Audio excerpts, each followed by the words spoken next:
Alrighty guys, welcome back one more time here at the Leather Pocket, Calgary, Alberta for the Len Sbitney Memorial event. My name is Grant, sitting beside the one and only Mr. Justin Beavis. How are you, Justin? I'm good. How's everybody? We are doing well. Father-son combo, one playing, one commentating. Yeah, that should be exciting. Yeah, this will be a great match. Kevin Beavis taking on Stephen Folan, two heavy hitters in this event. It will be a match for the ages, so make sure you're sharing it up, y'all. Do you know what Steven's Fargo rate is? I don't know. 720, something along those lines. Yeah, so he's up there. He plays really good. Yeah, I've seen him play a couple of times. Never met him. Never seen him in person. Yeah, he's originally from England, moved to Vancouver, BC, chased his heart, and now owns a pool room out in Vancouver, and came out for the Len Memorial event. See, I was having a tough time making balls on this table. I thought I was racking them good, and I was hitting them decent. I didn't change the break spot though. I probably should have. Yeah, that one not bad. That 7 ball stuck its nose in the game. That one was looking to dress up real nice, but the 7 had other ideas. Wonder if he's gonna lag the 1 ball to the rail and freeze him on the 8, or that seems like kind of a tough shot, or put him behind the 5 down here. Yeah, I don't mind taking the cue ball off the 1 into the 3, send the 1 to the rail, and use the 8 ball.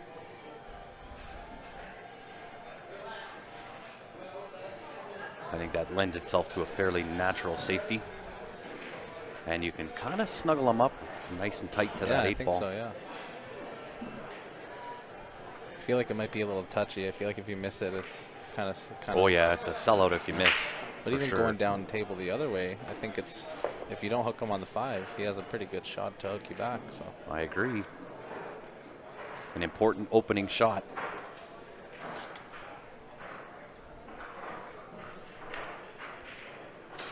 The one thing my dad talked about, talk about a lot now, is just like staying focused and like staying mentally in the game, because it's the hardest part, you know. And so it's good to watch my dad play in tournaments like this, because he's pretty strong mentally. He's always in it, no matter what. I'll tell you, I have to give your dad a ton of credit, okay? Because on my shake, he's got a very prominent shake. You'll see that on display. Yeah. You know, on the right angle, you'll see his back arm shaking. Yeah. And believe me, it has nothing to do with nerves.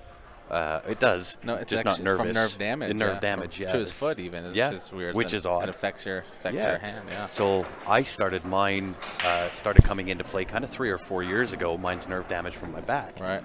And I have to give your dad a ton of credit, because when mine first started, it was just a tremor where you couldn't physically see it, but I felt it. Yeah.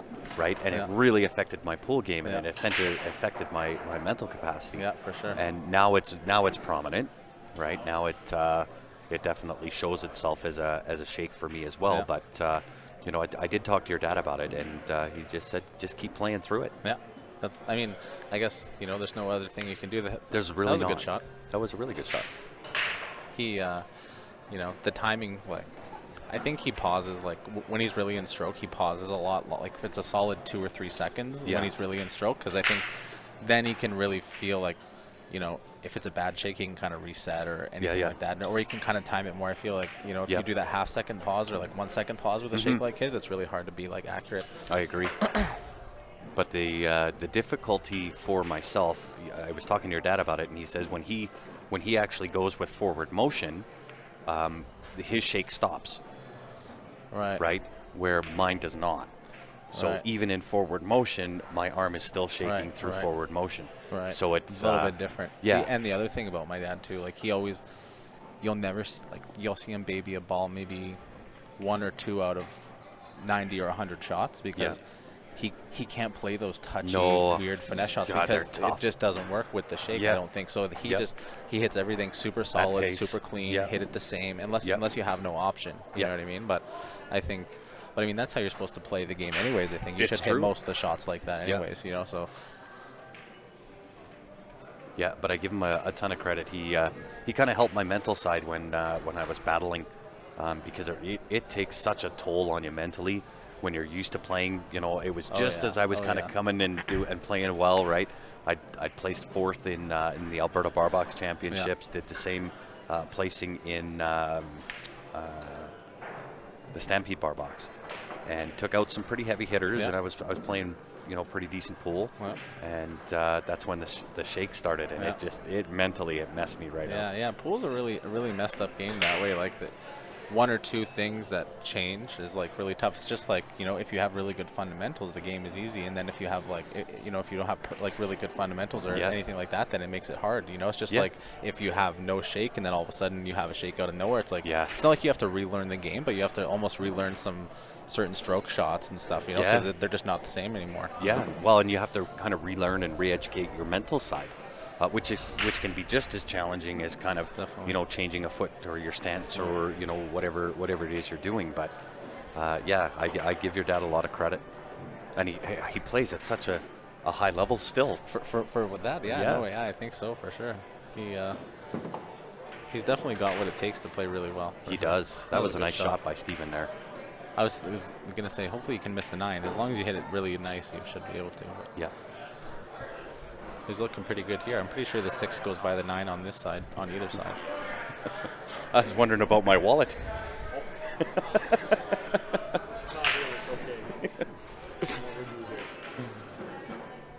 So if he can play to the left side of the 6, I'm pretty sure 6 passes the 9 into the same pocket as the 5 ball.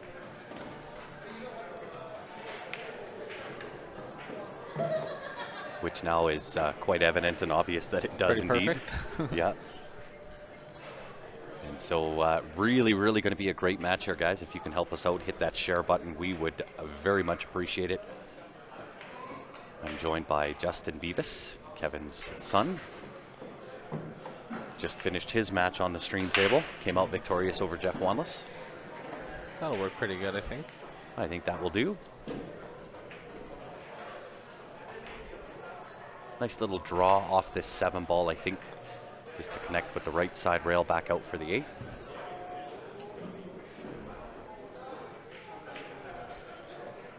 Might have to utilize a touch of left-hand spin here. Yeah, nice shot. Good. Just like that. Might have got a little bit straight here. Can you go forward to draw it right back? Yeah, just straight back. These are the little nuancy angles that we don't get to see. Yeah. Right. If he had, kind of that cut angle, then it's forward hard to 2 makes sense. It really there does. Here, if they're straight or if they're like an inch off angle where you can actually smash it forward 2 rails. Or yeah, I agree. Full first nice game, finish. Steven. He ran out a nice table there. Yeah, indeed. And we'll give you a quick little look here at the hardware that these players are playing for. 96 players, a full field for the first annual Len Sbitney Memorial event. And of course, his shirt now memorialized on the wall, hanging up here at the leather pocket right beside Barry Huey. I love that. I wouldn't miss this tournament for the world. I was of course. I was not 100% if I was able to make it because it was just like a little bit slower month at work. And I'm like, I don't know. I'm like, just you have to go. It doesn't really matter. You got to make it. I'm really glad. And 96 people, man, that's crazy. It's that's strong. That's awesome. That's roughly the same number. I think we had one more for the first annual CSL invitation. Yeah, it was just under 100. I didn't actually make it to that tournament because I was busy that weekend. Yeah.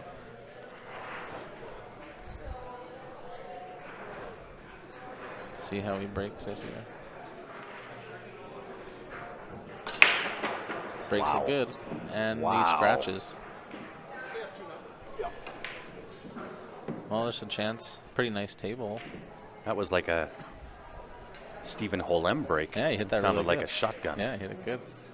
You know what I find in 9-ball, whenever I hit the break really hard, it's like I overkill it and I get screwed. I find there's there's you got to be in 8-ball or 10-ball I really like to smash it, but in 9-ball it's like 3/4 I feel like I give it about 75% or 80%, and unless I'm really struggling with making balls, then I'll just smash it because I'm a little bit choked, But, but I think you're right? I find if I try to Hulk smash the break in 9-ball, often I don't get rewarded.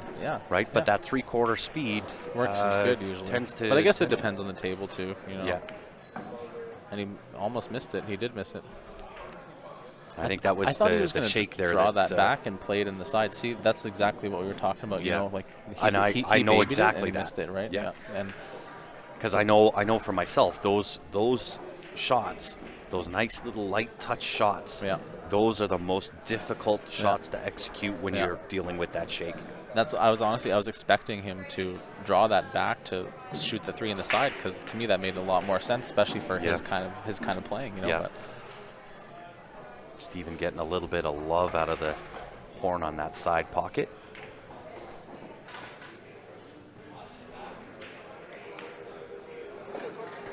Nice little draw out off the rail, 4 into the same pocket. Pretty commanding control of the table here. Everything wide open. Yeah, that cue ball just kept rolling there. I thought he was going to end up like on the 50-yard line, but these balls are heavy. From what I'm used to, you know, they keep rolling. Yeah, they are the Predator Arcos 2. And of course the cloth is the Predator Arcadia cloth. We recovered those for the second CSL Invitational that happened in August this year.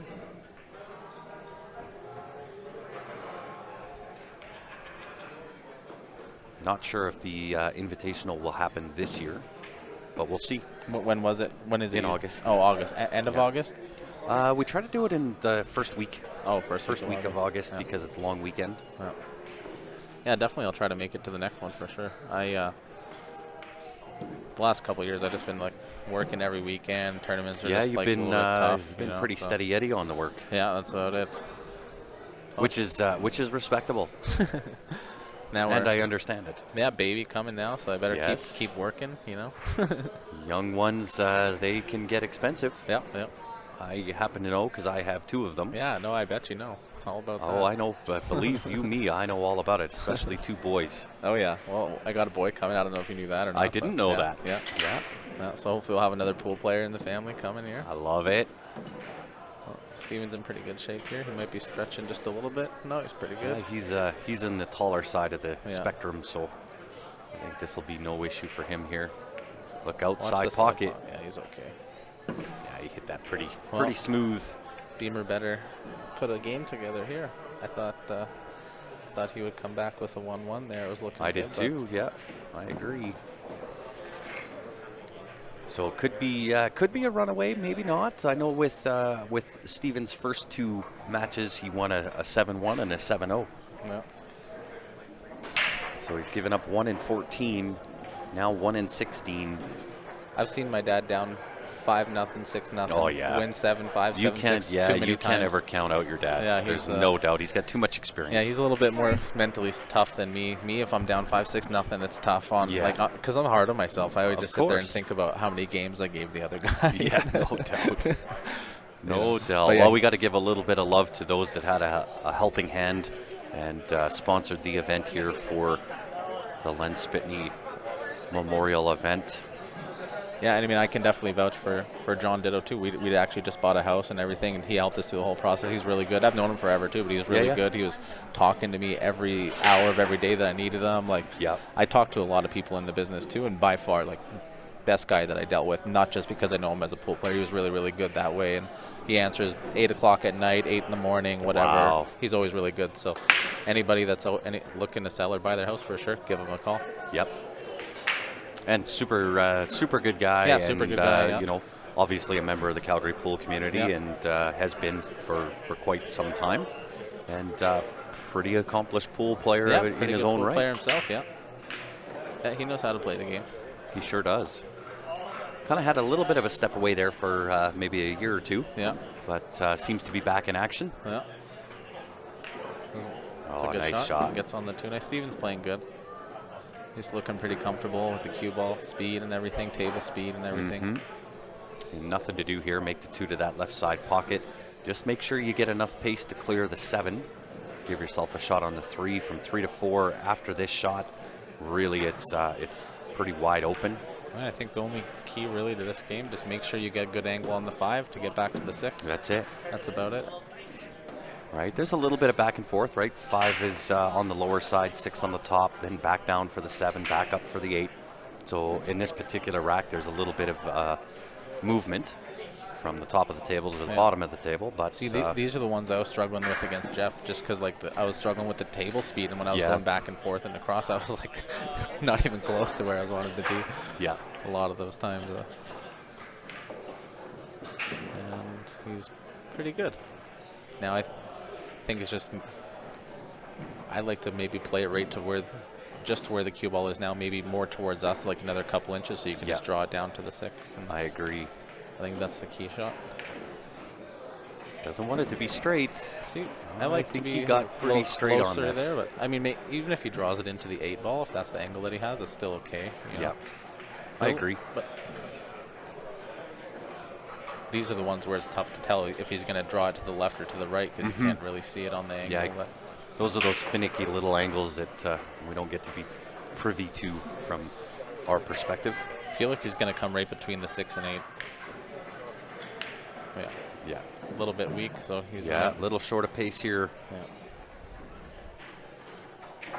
Overall, though, not terrible, because there's really nothing to shape up here.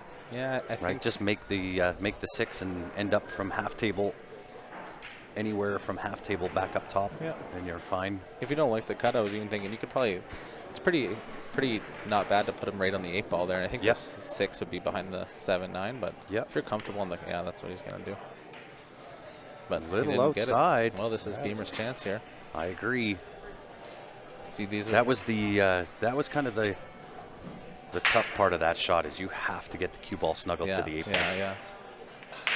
See, I was thinking more like make sure on the 6, but it's tough to control both. That's almost why it's like if you got the cut, go for the cut. That's it, right? I think the safety there was just as difficult as the shot. Yeah. And in those scenarios, it's you got to go for the shot, in my opinion. Right? Yeah, for sure.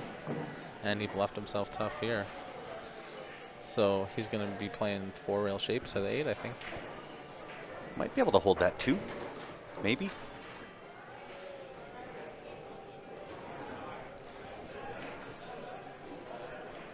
Well, overcut it by quite a bit, but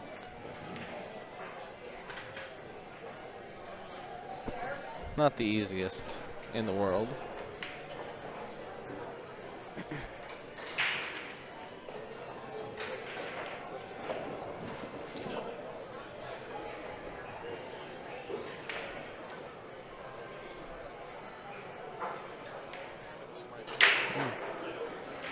The way he was lined up, I thought he was actually trying to play safe.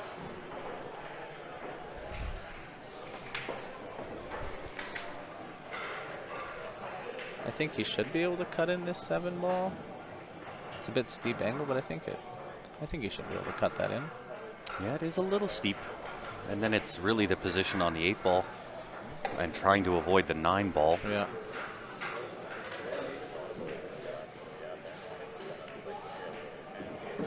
Does he scratch on it? Oh, he gets away with it. But tough shot on the 8 ball. Yeah, kind of got away with it a little bit for sure.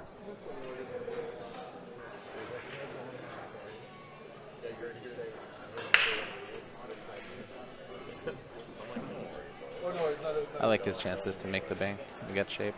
Yeah, I hope he hits it with kind of some authority and swing that cue ball 3 rails. Oh, he hit a little hard.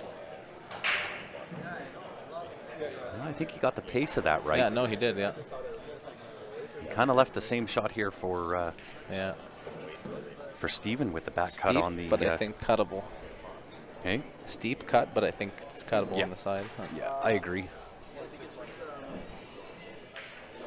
You do have to watch the scratch again, though. Yeah, especially on this one. Yeah. I think the other one was a bit easier not to scratch because it was closer to the rail. This one's a bit further out, so... He must have heard me. He pointed. He said, this pocket?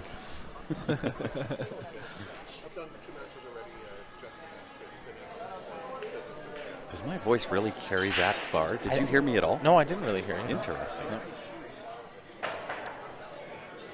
Oh, it's a tough one, yeah. Yeah, and of course it was. Yeah. I think it was the side pocket that kind of got into the mind there on the scratch. So that's why he laughed, looked at me, and pointed. This pocket?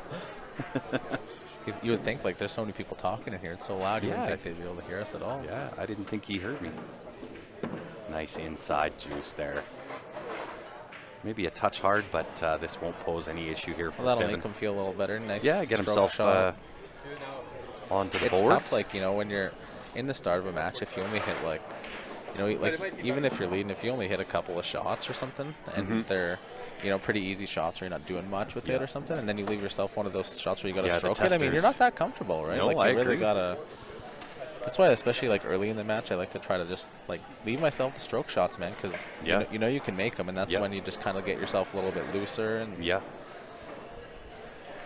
I would agree. And I find it's really easy to tighten up when you're playing. Like a match in a tournament like this, or like in a big field where, like a tournament like Len's, where you want to do well in this kind of tournament, and stuff like that. So I think it's easy to kind of tighten up a little bit when you're in a match like that. Well, and especially when, Kevin's in a position where, he's well seasoned. He doesn't allow it to really bother him too much. But really, no matter who you are, we're not robots, and you've got to know you're kind of in a match here against Steven, right? And that's going to obviously play a little bit of a part in the mental game. For sure. Right, knowing that I kind of got to be on my game or I get full punishment, right? Yeah. So is he probably, I like to just maybe kick it safe here. I don't know about you. Yeah. But if you can't see full hit, then definitely the kick and stick. But you got to hit it, excuse me, you got to hit it with enough pace to get that one ball down table. Yeah. Hey, we're doing well, CJ. Oh, he's going to play the push instead. Interesting choice. I'm surprised. Ties up the 3 ball. Yeah, very interesting. But you know what that tells me is Steven does have some good respect for Kevin's game. Yeah, for sure, yeah. Right? He doesn't want to leave him the kick and stick. That's it. Yeah. And doesn't want, any funny business going on, so he ties up a ball. Yeah. Right? He hit it a little thin on the 1 ball, I think. He did. And unfortunately, this is going to leave a full offensive shot here for Steven. Now the question is, do you try to break in and tag that 3 ball on your way through? Do you put a ton of right-hand spin on this and try to tag the 3 out? I don't. Yeah, I think the combo's not bad. I think as long you can push the 3 right over to this right corner, so I think he got actually pretty good on the. Kind of would have liked to have seen him get a little bit straight on the 2 ball. Oh, he shot that one a little bit quick for him. Yeah, I agree. I was just thinking if you had a bit he was of in angle between on the in his mind what he wanted to do. Yeah, I think maybe. I do that to myself all the time, man. I'll change my mind about going forward 2 rails instead of drawing back while I'm down, and then I'll miss the shot. Yeah, of course. And I'm like, what are you doing? Uh-oh. I think he sees it. He's all good here. Containing safety. Yeah, not bad.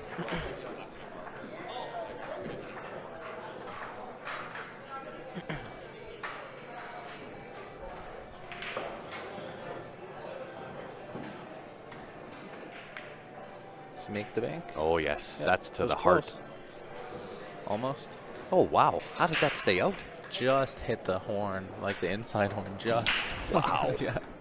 I thought it was in. Well, I'll tell you, we've seen that for most of yesterday and today, where if you're not hitting the heart, they're not dropping. Yeah, you know what? The cloth isn't super slidey right now, so they're not gonna just slide in there. If you don't hit them good, they're just gonna bobble and sit there. A little hampered here. Oh yeah, see me like as a lefty, I'm like, oh, that's not bad. Yeah, right. But I think for he's him, he's a right hand. Yeah, it's a bit weird. It is. And the cue ball or the 3 ball has a chance of sticking. It's a good shot. Oh, he made a difficult shot look real easy. And he overcut the combo nice, so the 3 really hit the rail nice. Yeah. Didn't go travel right with the cue ball and leave him no shot. Well, the overcut on the combo allowed that 3 ball to travel down so that it didn't get stuck. He's gonna just play 1 rail up, I guess. Oh, 2 rails. Uh-oh. Yeah. That may not end well. He won't love that. I was thinking he might go 2 rails forward, but he kind of had a steep angle on it. Mm-hmm. I like the 2 rails back. He just had to perhaps put a touch more pace on that. Yeah.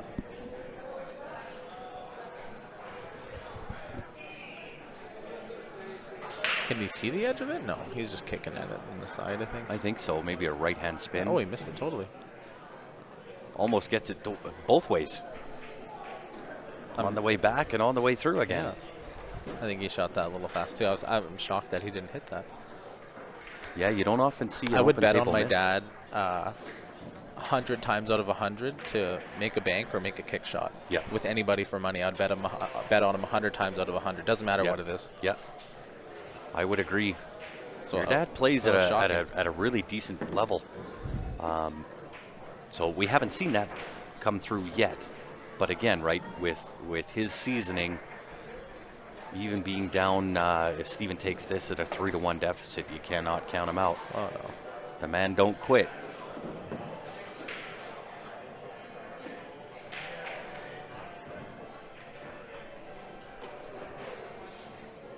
Yeah, I got a pretty healthy respect for your dad. He used to just punish me in pool when I was young. So. Of course. But look at what it's done for your game, yeah, right? It's done well for sure. But so I guess when I have the boy, I'll have to punish him too. Of course. I punish my boys all the time. Yeah, you'll have to. Man. Right, and look at them. They're 12, or sorry, 13 I was and 10. actually watching one earlier. He was hitting the ball pretty good. Yeah, he was hitting the ball good. My 10-year-old hits better than my 13-year-old. I believe it. You know what? Kids learn fast, man. Like if they really love something and they take a liking to it, they learn quick.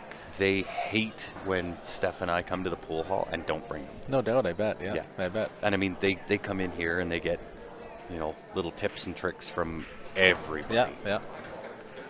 And I always love seeing young kids come up and playing. And because you just never know. You don't want pool to die off if the young generation stops playing and the game's done. That's it. And I mean, I know there's lots of guys in Europe and stuff that play that young guys, but got to keep it going in Canada and North America too. I agree. There's only so many guys that are 15 years old playing the game, and eventually we're all going to be 80. Of course. Of course. Now I will say this: there's a lot of misconception as to the state of pool and where it's at, and the fact that is it dying, is it growing? I think it's growing pretty good. Definitely. Yeah. And when you look at the total global perspective on billiards, we're the second largest sport out there. Yeah, I could believe We're only that. second to soccer. I could believe that. You know what? I wish it was just like Matchroom's doing awesome and stuff. I wish pool was just more promoted, but it's going that way. It's not like it's not dying. I don't think that. People that think that, I think, are not really paying attention. I think there's a lot of people doing a lot of good things for the game. There and is, stuff. yeah. I wish it was like more doable to make pool a career. I would love to do something like that. Like it's doable, but it's really hard. You know what I mean? Like you really need a lot of support. It's extremely difficult. Stuff, like sponsorship but and even stuff. Even with that, right? So I mean, there's things that I've got on the works that'll speak to that. Yeah. I won't really go into what that is at this point. Yeah. But once I've dotted all the I's and crossed all the T's, then I can kind of bring everybody into that conversation on what I'm doing. But because that would be like but even in the current state of pool with a pro player or quote unquote pro player, right? And the ladies, yes, they have the WPBA, but for the men, what is it that makes a pro player, right? What are the deciding factors? Yeah, I mean, it's not a 720 Fargo. No. Right? No. Just because you achieve a 720 Fargo does not make you a pro Yeah. player. So what is it that defines a male pro player within North America? I would say if you don't have a job and you rely on it for income and you treat it that seriously, that means you're a pro. I would say that there is no clear defined explanation, rules, nor qualifications that define any type of pro player. It's one of the things I see that is vitally wrong with the industry. But when you look at someone like Fedor Gorst, do you say that he's a pro? You have to say he's a pro, but okay, so what about a guy like what about Ben Francis? Okay, high-level player, 740 Fargo. See, but not touring. That's the problem, right? So there's no real clear defined set of requirements that you need to accomplish to become a pro player. It's a self-classification. Yeah, right? It is. Yeah, I feel like for the pros, it should be like, man, you guys are free entries into these tournaments and stuff like that. We add money, or something like that. You know, like where eventually pool gets big enough with viewings that they're making money off of that, so they can send the high level players there. Maybe not free, but maybe they cover something for them to make it doable and stuff. When anybody that you have on the circuit, you get them out there. Yeah, there's a business model that would work. It does take a little bit of an investment. Oh yeah, totally. Right? Yeah, millions for sure. For sure. And that's But there is people out there that love the game enough. I'll say this: I've got a lot of things in the works. Right. And I'm excited. Looking and addressing some of these issues that I see as potential issues, those will be addressed. Yeah.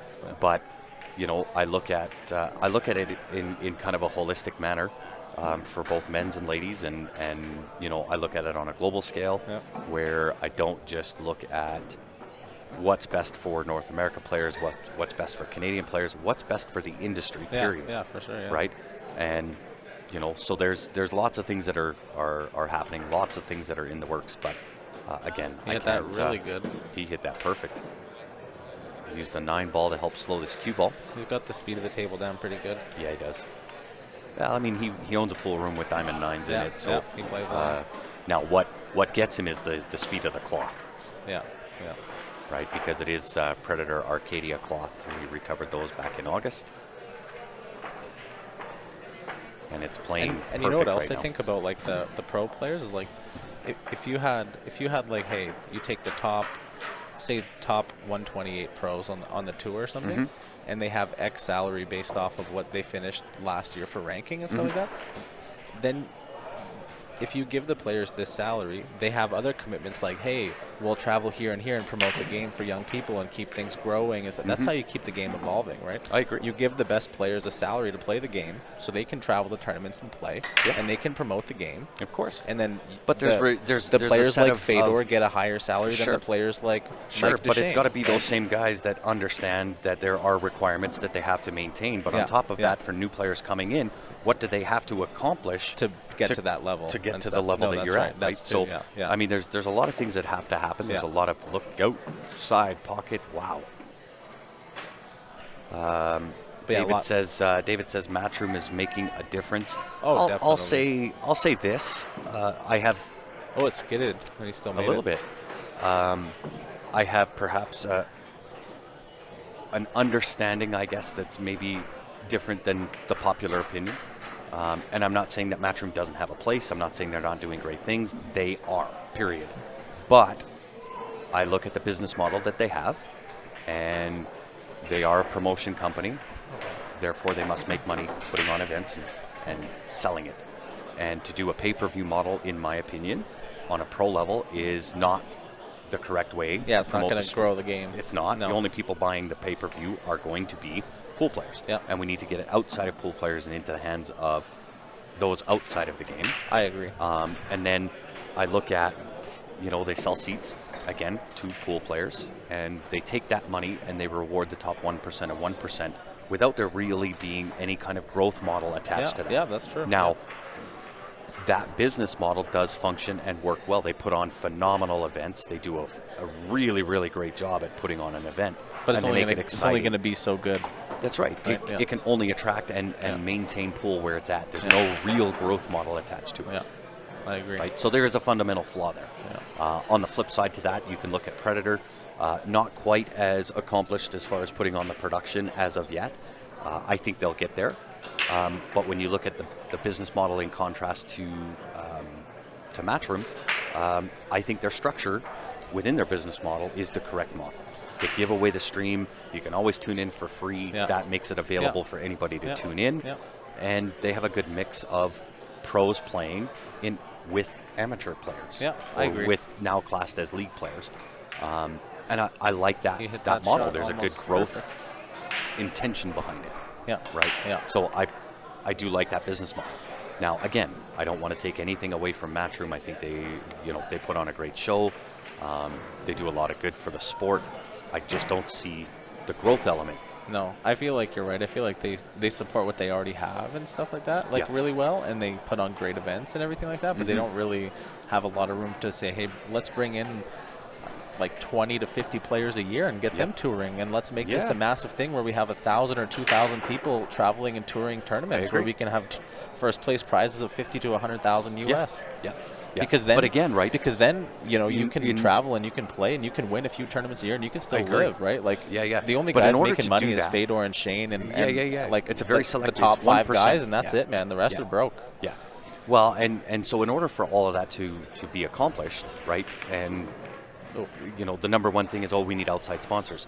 The issue that we have in trying to gain outside sponsors, right, is the lack of structure within our industry.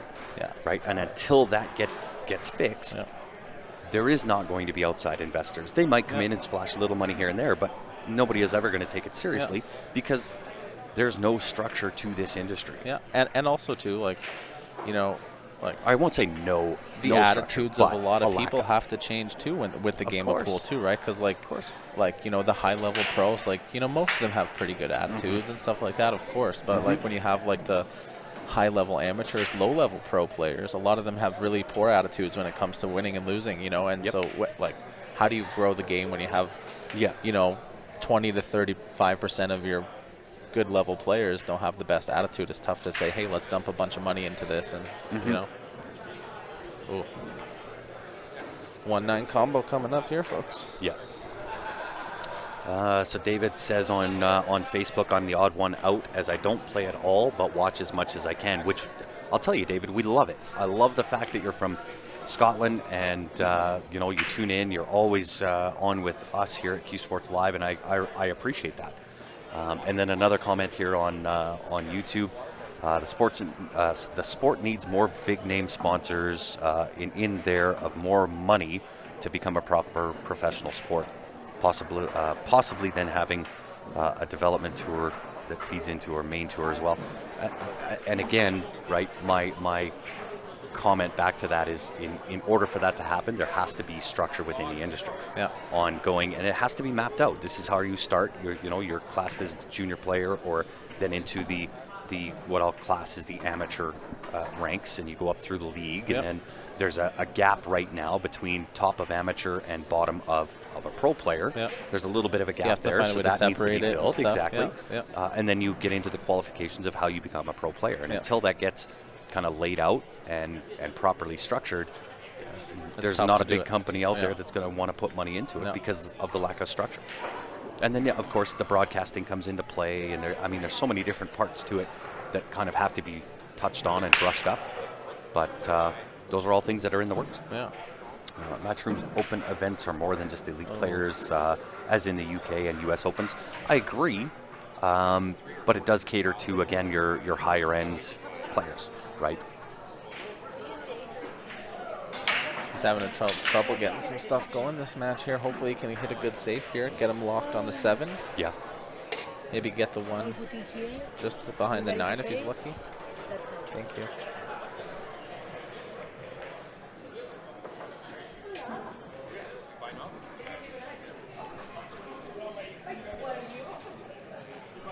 Yeah, there's certainly, so I'll read your comment there, CJ. The key to further growth in pool, in my opinion, is finding a way to use Joe Rogan's money and interest in pool. What a good shot that was. Yeah. He already has voiced his willingness to be involved.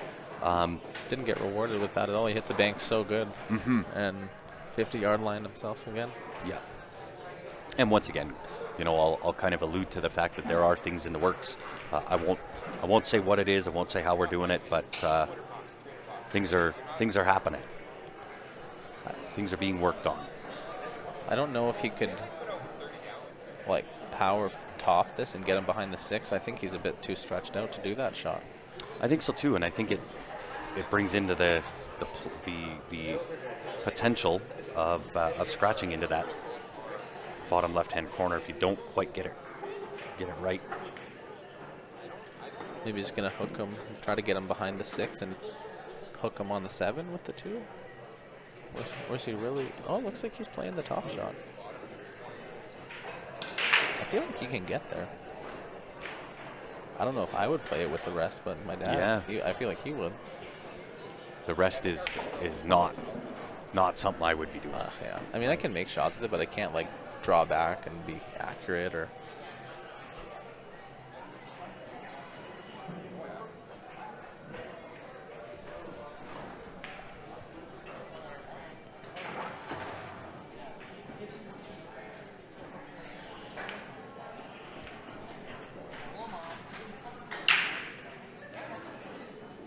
I mean, I think even if you just bank the 2, you gotta try to put it right between the 3 and the 8. I feel like that's your best safety option here, right?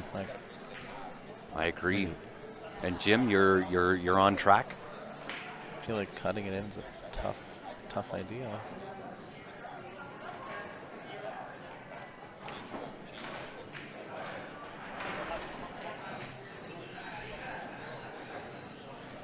You know, like if you put some here, like 2 ball here, cue ball here.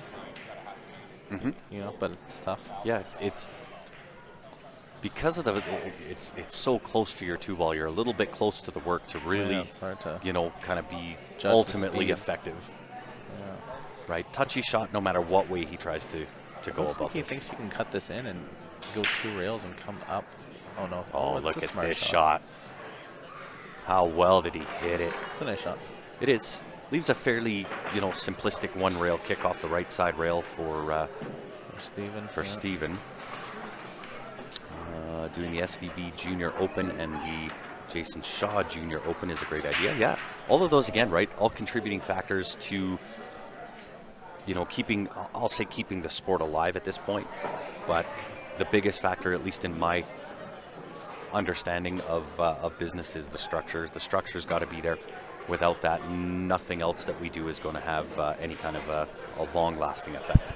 Okay, well, Beamer's got a chance to get something going here. I catch your tongue-in-cheek comment, Grant. I hope things are in the works, turn out well. Yes, and I'll tell you, they're big level things.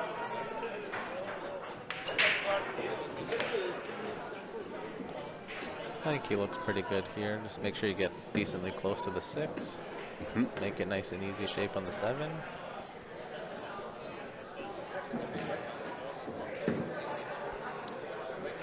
If Barry Hearn adopts his PDC darts business model towards Matchroom, it would be great, in my humble opinion.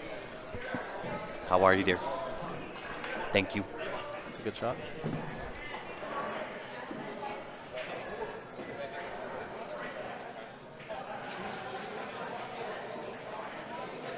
I do have opinions on that, but I'm gonna hold my opinions from that comment for now. I don't want to come across like I'm picking on Matchroom. Right, I just have a lot of insider stuff that I happen to know, and maybe some information I probably shouldn't know, but I do. On the board. Gets one back here. Now he just has to hope for another chance. That's all you can do. Yeah. But I'll tell you, once we can get everything kind of put to having all the I's dotted, T's crossed, and be able to start announcing some things, we'll make some waves. That would be awesome. I would love to be a part of that, man. That sounds like a really cool thing. I've been dreaming for something like that since I was a kid for a pool, because I always knew this pool's like. Well, you know, I'll say this much. I mean, we've got a smaller audience on right now, 50 some on Facebook, another 35 on YouTube, and the effort, so long as, and I will put this out there, so long as everything checks out and I get all the I's dotted and all the T's crossed, there are 3 major investments that will happen. I'll say the amounts, but I won't say kind of what they're applicable to. The first, the smaller one is a $2.4 million investment. The second is between a $7 to $10 million investment, and then the third is the big one. This is the grand poobah. And if I can make this all work out, the third one is 265 million times 8. Wow. Yeah. Well, that would grow the game like crazy, man. Yeah. Yeah. So when I say things are in the works, believe me. Oh, I believe you. I believe you. Yeah. I know you've been working to do really good things for pool for the last 5+ years, man. I know that. So I would love to be a part of anything like that. If you ever need help, man, anything like that, someone to just do something, let me know, man. I'd love to be a part of anything like that. And this is why, you know, I get a lot of messages throughout the day, and I can't always get back to everybody, but I've spent the better part of the last 4 months writing business plans and pro formas and going through, you know, performance analysis and all the things required to kind of manage that size of an investment. And we are hopefully close to some things coming up. Another 9-ball combo here. He doesn't mind the combos. A lot of guys will avoid playing them because they think they'll miss them, but obviously he doesn't mind them. I think Beamer's going to be in a tough spot after this. He's got to break and run the next table for sure. Yeah, this puts Steven on the hill. If he can manage this 6-9 combo. to the heart. To the heart of the pocket.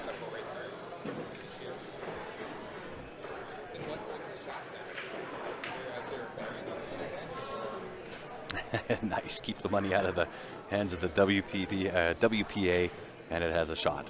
There is no question, TWN, that you're on point.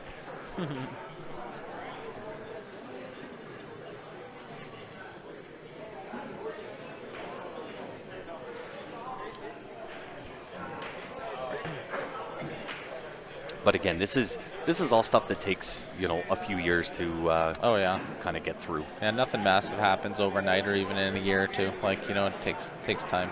Yeah.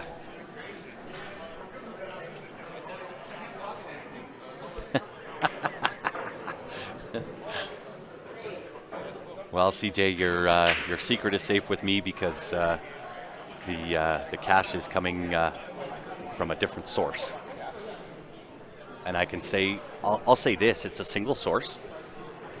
It's somebody that I've known for about 25 years. All right, let's see how he hits this break.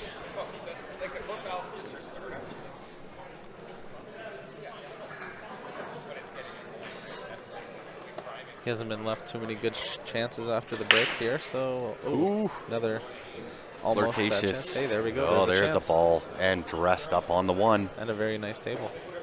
I agree. It is moving time for Mr. Kevin Beavis. Good to hear. I can enjoy my beer. Indeed, sir.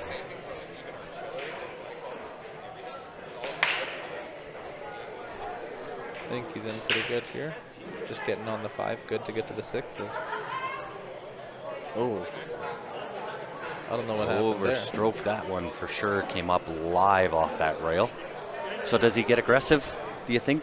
Go for the bank? I don't think he's going to. I would say you hook him behind the 6 and the 9. I think you should be able to hook him pretty solid here. Yeah, it looks just a little bit off angle for the bank here. Although I would, it's kind of a 50-50 scenario, right? Yeah. I like being on the aggressive side. Yeah, I do too, especially if you don't have anything going. That's you know. It. Yeah. But I think that is a good shot. I agree. It just gives your opponent another kick to win the game from here, win the match. Yeah. And with myself, and only from my personal experience on being on these tables, every time I try this, I get punished. That's true. That's true. Game needs to be more exciting. Fusion.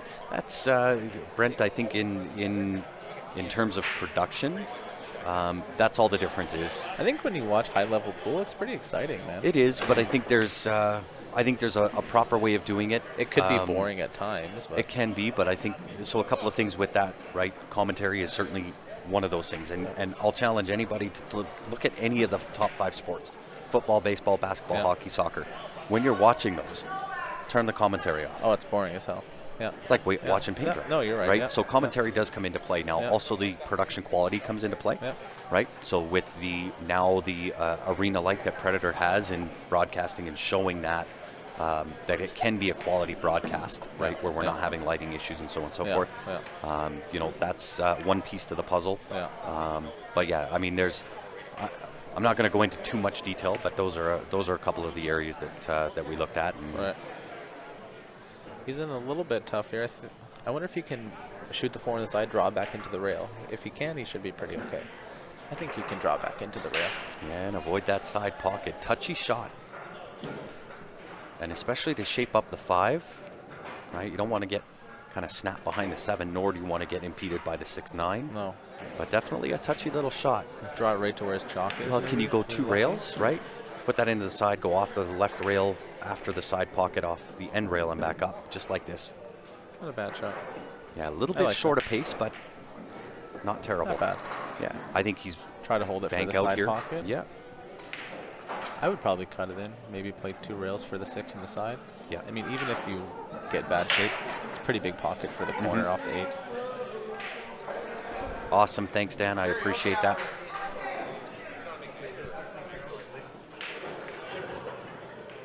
Oh, he does go to the bank. Yeah, I love it. That is that, in my opinion, that's the right shot. Yeah, yeah. I mean, you know what? I don't mind playing the bank either. I'm just like, those cuts, like, I feel like I should never miss them, and the shape is pretty controllable, but, you know, that's the thing. That's what you tell yourself until you miss it. Yeah. Commentary is key. The match is a real snooze fest. I'm here for the commentary. Exactly. Right? So, I mean, when you're looking at a mass production, and, you know, you just model yourself after the big 5 sports that are already doing this, commentary is a very, very important and key factor in production. Right? And it has to be on point.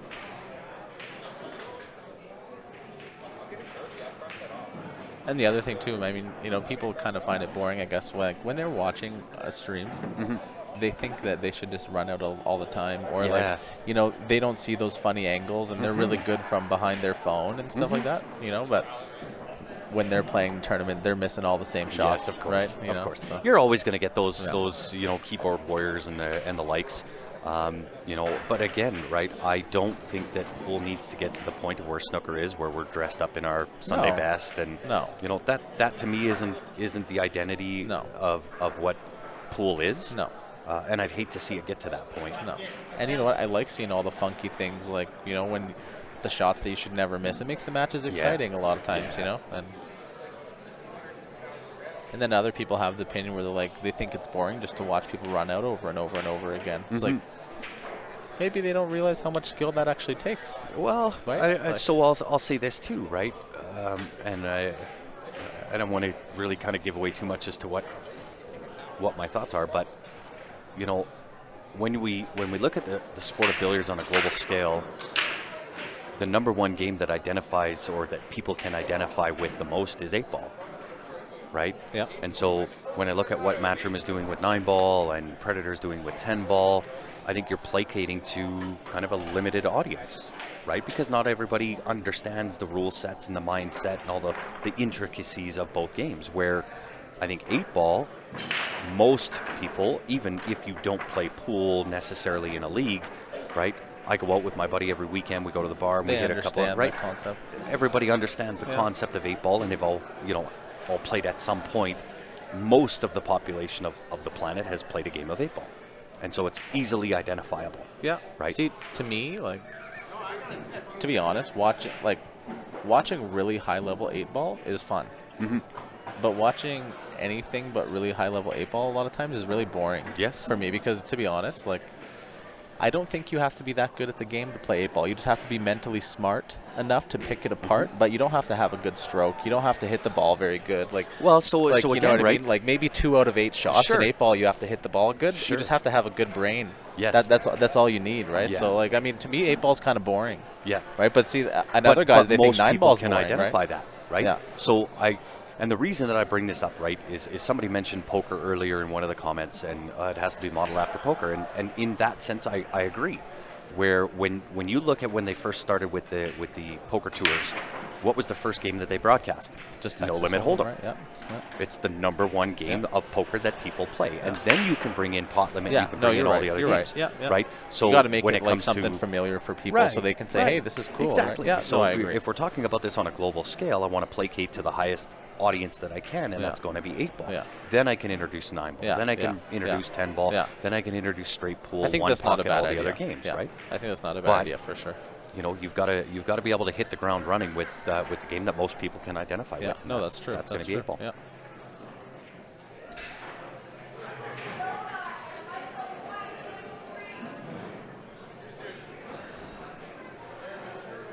So you try to hook him on the 3 here, yeah. It's a pretty good. Might be able to see the edge of it. No, maybe not. Yeah, and I kind of go off on tangents here as well, Patrick. So I'm going to refocus back onto pool. Enough about potentially what's going on in the future here, but you know, we definitely try to mix it up, and I try to. You almost made that. Yeah, I try to give a couple of different options on you know, potential shots and how to map the table out.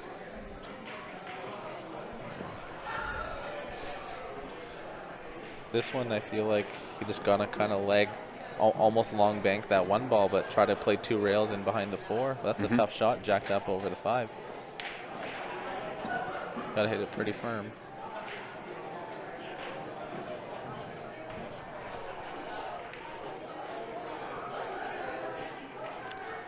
So Slice Pepper on YouTube. This is happening at the Leather Pocket in Calgary, Alberta, Canada.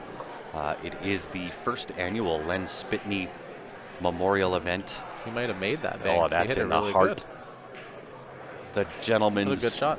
The gentleman's stroke gets it in. Had to wipe its feet on the way through. See, I'm sitting there thinking, try to play the long bank safety and not go for it. And he's like, oh, let's just go for it.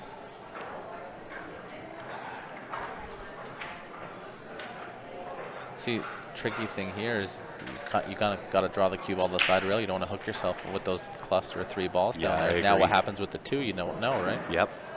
Yeah, it's a little bit of a hit and hope, but he's in perfect. In the side there, that works. We'll take that worked well. We'll take and that. You know what? I love the fact that he goes aggressive with it. He's not trying to play passive. Yeah. You've got nowhere to hide here. No, yeah, you're not. You cannot give your opponent any chances. Yeah. You just got to kick down the front door, and if you can't go in the front door, oh, he does off find the play. a way. Honestly, I don't mind that shot at all because the shape on the 3 was really tough off the 2 there, and I think now Steven's in a pretty bad spot. Yeah. 2-rail kick is the only option. I guess 2-rail. You're right, and it does bring in that right side pocket on that 2-rail kick. If he hits it good, though, he might even hook him back. Yeah. You know? So, yeah. But I think I like that better than maybe shooting the 2 on the side. Oh, yeah, I like this. 2-rail kick, 2 in the side. Close. Yeah, he did not bad with it. Does he get the How's reward? the cue ball do? Not terrible. Not bad. Not terrible. See, this is a touchy one. It's almost just a bit too thin for the cut. Yeah. So you almost got to just nick the edge of the 2 and hook him with the 3.